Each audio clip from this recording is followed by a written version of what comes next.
There is a quiet moment when something doesn't feel right.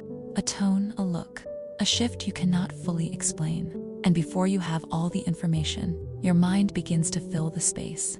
Not with neutrality, but with meaning, because uncertainty is uncomfortable. And the mind would rather be certain and wrong than uncertain and open. So it simplifies. It assigns roles. It draws lines. It creates a version of reality that feels easier to hold. And sometimes that version needs a villain. And so here are 9 ways the mind invents villains to feel safe. 1. You assume intent too quickly. You decide what someone meant without full context. Certainty feels safer than not knowing. 2. You fill gaps with negativity. Missing information is completed with worst-case meaning.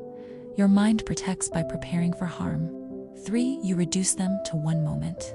A single action becomes their entire identity. It feels easier than holding complexity.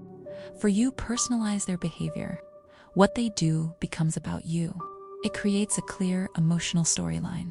5. You ignore contradicting evidence. Moments that don't fit the story are dismissed. Consistency feels safer than reconsidering.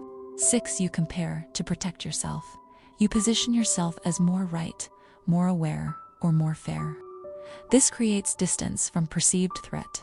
7. You attach emotion to assumption. The feeling strengthens the story you created. It begins to feel like fact, not interpretation. 8. You seek confirmation. You look for signs that prove your version is true. The story becomes reinforced over time. 9. You avoid direct clarification. You choose the internal narrative over asking directly, because clarity might disrupt the certainty you've built. And so we realize, the mind prefers certainty over truth. It builds stories to reduce discomfort. Not every conclusion is reality, and awareness creates space between story and fact.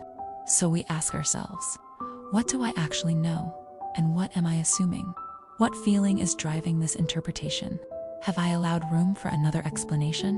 What would change if I stayed open a little longer? You are not wrong for wanting to feel safe. You are not broken for trying to make sense of things. You are responding in the way your mind has learned to protect you, and you are allowed to pause before turning someone into a story. And you are the quiet knowing that not every story your mind creates is something you have to believe.